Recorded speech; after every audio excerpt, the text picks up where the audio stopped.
Hello everyone, welcome to Ashok academy. ये अपना 14th lecture है। ठीक है, इसके पहले के अगर 13 लेक्चर आपने नहीं देखे हैं तो वो देख लीजिए। ठीक है, आज का टॉपिक है phasor diagram of practical transformer. अभी देखो, पिछले बार अपन ने क्या देखा था, phasor diagram of ideal transformer on no load देखा था। उसके बाद में क्या देखा था, phasor diagram of ideal transformer on load condition. अभी अपन देख रहे हैं phasor diagram of practical transformer. Transformer कैसा है अपना, प्रैक्टिकल ट्रांसफार्मर है, और कंडीशन क्या है, लोड की कंडीशन क्या है, no load.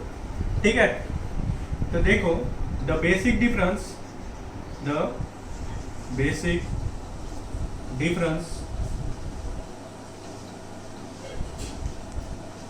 Between ideal transformer and ideal and practical transformer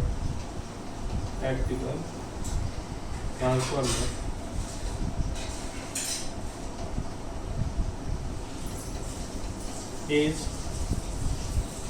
that in practical transformer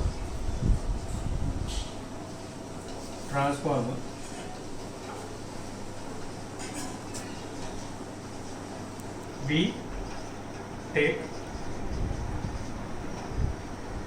losses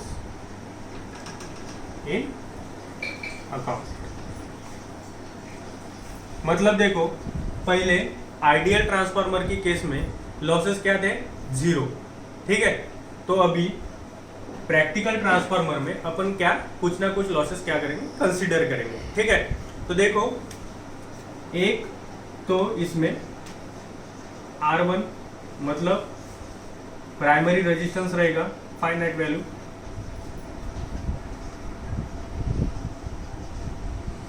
similarly R2 की भी कुछ ना कुछ रेजिस्टेंस रहेगा। ठीक है, ये R1 क्या है, प्राइमरी वाइंडिंग रेजिस्टेंस, R2 क्या है, सेकेंडरी वाइंडिंग रेजिस्टेंस।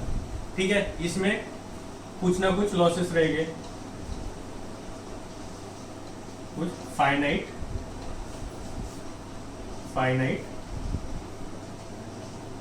लॉसेस। ठीक है, तो देखो अभी डायग्राम,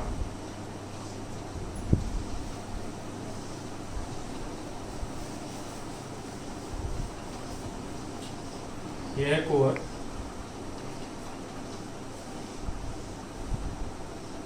ये सप्लाई वोल्टेज V1, वाइंडिंग का कुछ ना कुछ रेजिस्टेंस रहेगा R1, V1, ये है E1, N1 number of turns on primary,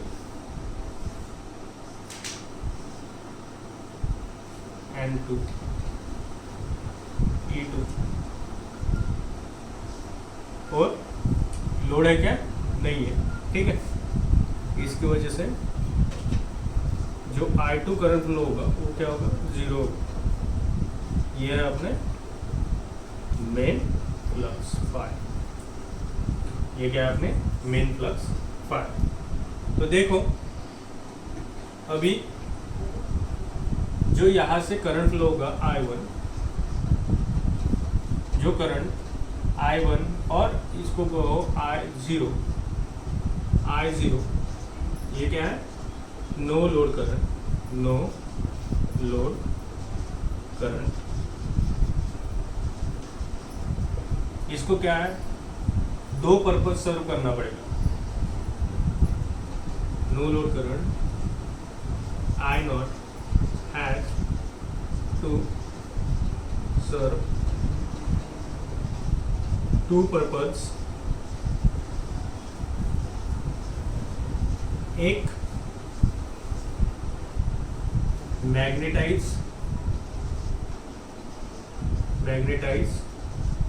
the core,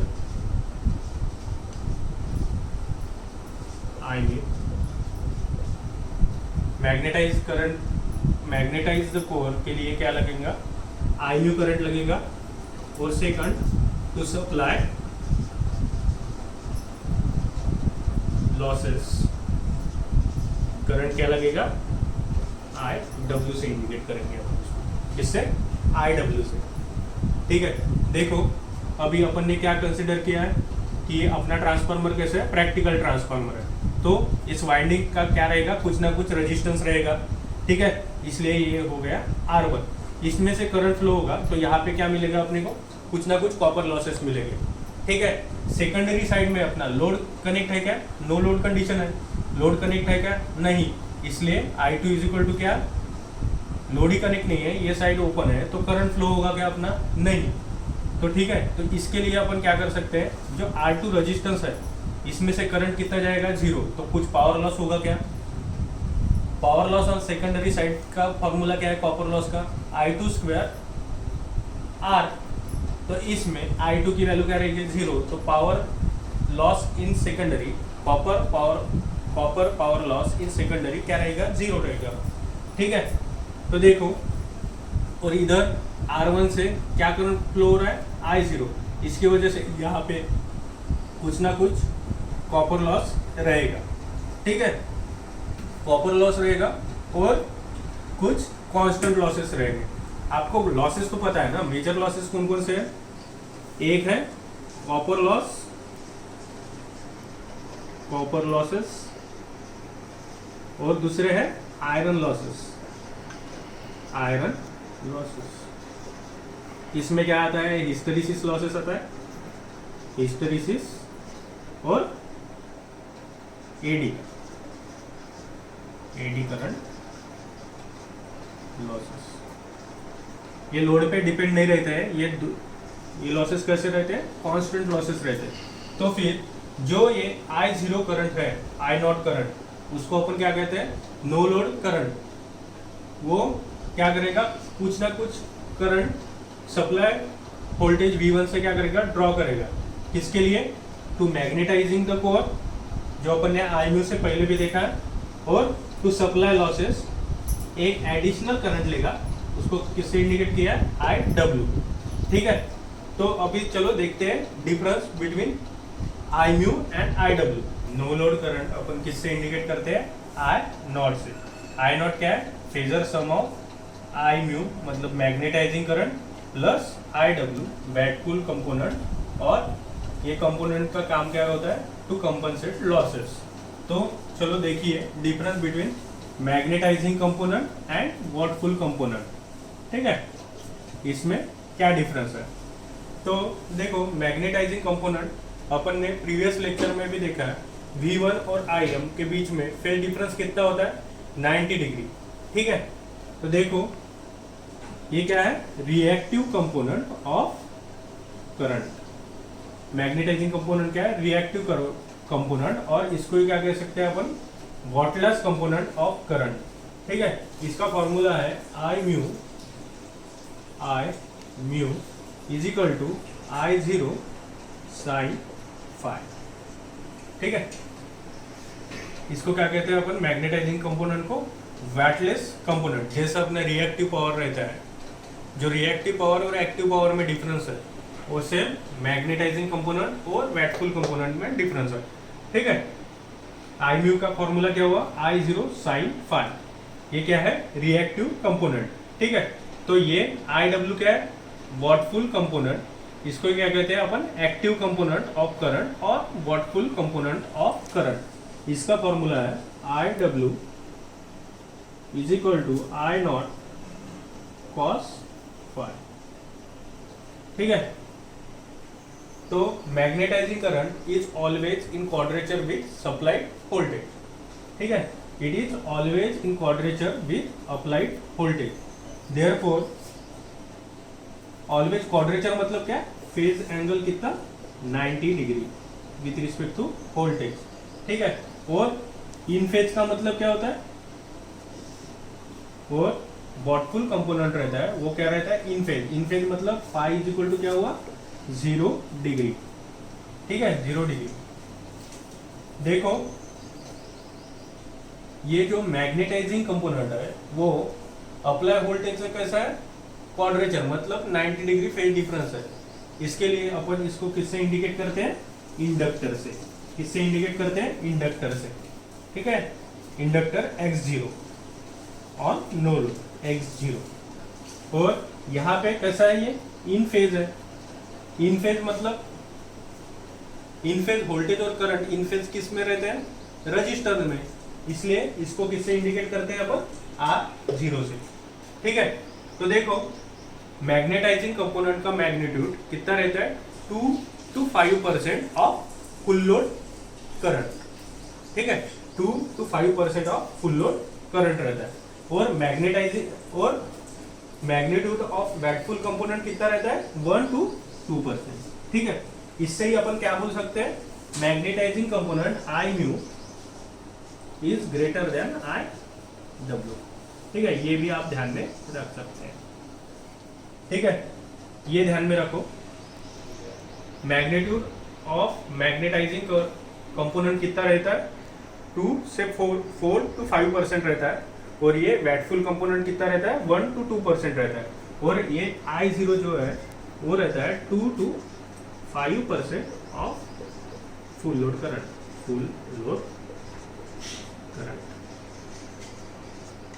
ठीक है, ये समझ में आ गया। अपना क्या है, I0 नो लोड करंट है, एक इसका वेक्टर सम होता है मैग्नेटाइजिंग करंट और वैटफुल कंपोनेंट का। ठीक है, इसमें डिफरेंस क्या है, ये क्या है रिएक्टिव कंपोनेंट और इसको क्या कहते हैं, वेटलेस कंपोनेंट है। ये क्या है, वेटफुल कंपोनेंट है। अपन किससे इंडिकेट कर रहे हैं, IW से। ठीक है, ये किताब तो किताब वेरी होगा। ठीक है, इंडिकेशन। ठीक है, तो यहाँ पे मैं वॉटफुल कंपोनेंट IW से दिखा रहा हूँ, ये ध्यान में रखो। और मैग्नेटाइजिंग कंपोनेंट IMU से इंडिकेट कर रहा हूँ। ठीक है, फिर इसके बाद में क्या है, सप्लाई वोल्टेज और IMU के बीच में फेज एंगल कितना है, 90 डिग्री। ध्यान में रखो, मैग्नेटाइजिंग कंपोनेंट और V1 में फेज डिफरेंस कितना है, 90 डिग्री। इसके लिए अपन इसकी मॉडलिंग किसमें की, इंडक्टर। ठीक है, और वॉटफुल कंपोनेंट और सप्लाई वोल्टेज इसमें फेज डिफरेंस कितना है, 0 डिग्री। इसलिए अपन ने इसकी मॉडलिंग किसमें की, रजिस्टर। ठीक है, ये समझने के लिए अगर 12वां लेक्चर नहीं देखा होगा तो 12वां लेक्चर देख लो, उसमें मैंने पहले basic important point phasor diagram के मैंने वहां पे कवर किया है। ठीक है, इसलिए यहाँ पे डायरेक्ट बता रहा हूँ। अपन किससे इंडिकेट कर रहे हैं, R0। मतलब देखो, ध्यान में रखो, रेजिस्टेंस में वोल्टेज और करंट कैसे रहता है, इन फेज रहता है, बराबर है। इंडक्टर में क्या रहता है, वोल्टेज से करंट क्या करता है, 90 डिग्री लैग रहता है। ठीक है, इसलिए इसको कैसे मॉडल किया है, इंडक्टर जैसे मॉडल किया। ठीक है, फिर इसका मैग्नीट्यूड ध्यान में रखो, magnetising component 4 to 5% of full load current रहेगा, वॉटफुल कंपोनेंट 1 से 2% रहेगा। और जो अपना नो लोड करंट है ये कितना रहता है, 2 to 5% of full load current. और हमेशा ध्यान में रखो, लिखते वक्त IMU कभी भी IW से बड़ा निकलो। ठीक है, चलो देखिए आगे, देखिए फेजर डायग्राम। ठीक है, अपन ने क्या किया, सप्लाई वोल्टेज V1 निकाल लो, ये हो गया V1। अपना मैग्नेटाइजिंग कंपोनेंट IMU कैसे रहता है, इन क्वाड्रेचर विथ V1। मतलब V1 से IMU क्या कर रहा है, 90 डिग्री लैग कर रहा है। ठीक है, ये अपन किससे दिखाया था, IMU इंडक्टर से दिखाया, IMU X0। ठीक है, ये क्या है अपना फ्लक्स के विथ रिस्पेक्ट टू अपना सेम है, ये है E1।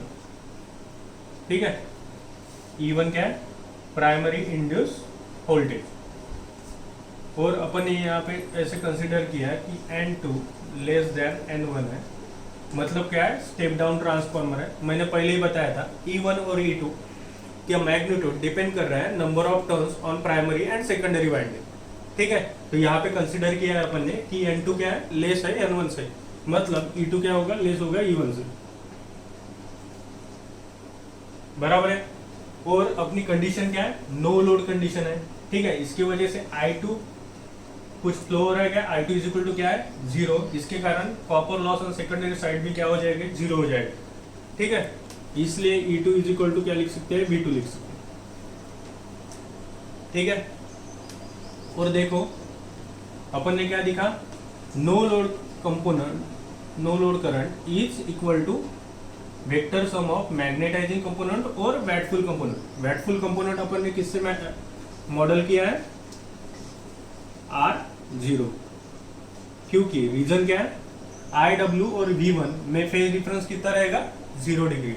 ठीक है, तो ये कितना रहता है, I म्यू 4 to 5% रहता है ना, ये 1 to 2%, इसलिए इससे IW, इससे I म्यू से क्या दिखाना है, छोटा दिखाना है, IW। अभी I नॉट कैसे निकालेंगे, addition, vector addition of I mu और IW, ये है तरीका वेक्टर एडिशन करने का।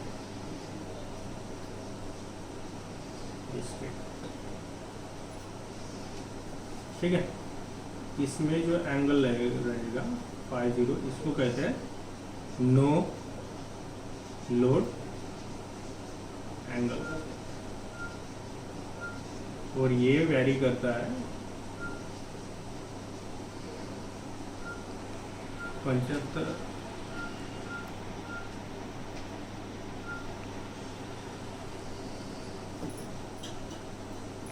हाँ, तो ये 5 होता है 75 डिग्री से बड़ा और 90 डिग्री से लेस। ठीक है, ये हो गई अपनी phasor diagram of practical transformer. ठीक है, तो देखो यहाँ पे इक्वेशन लिखो, आई म्यू क्या है, आई म्यू का इक्वेशन क्या है, I mu is equal to I0 sine phi 0। ये कैसे आता है, देखो ये और ये सेमी फेजर है। ठीक है, अभी इसको क्या लिख सकते हैं अपन, ये हो गया I0 अपना, इसको क्या लिख सकते हैं अपन, ये अपोजिट साइड है ना, इसको लिख सकते हैं I0 साइन फाई 0। ये एडजेसेंट साइड है ना IW, इसको लिख सकते हैं अपन I0 कॉस फाई 0। और ध्यान में रखना, कॉस मतलब वैटफुल कंपोनेंट, साइन मतलब रिएक्टिव कंपोनेंट। ठीक है, तो देखो अपन कैसे लिख सकते हैं, I0 is equal to I0 sine phi 0 plus I0 cos phi 0 की phasor sum.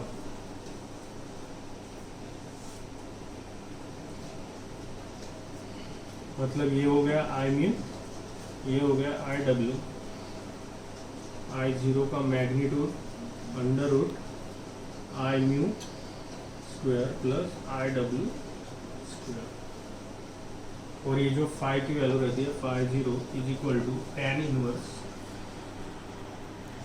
tan inverse opposite कौन सा है, अपोजिट कौन सा है इससे, I म्यू अपॉन IW। ठीक है, ये हो गया कुछ फॉर्मूले, बस that's it. Thank you very much. For any query mail me on email address which I will provide you in this video। ठीक है, thank you very much, stay home, stay safe.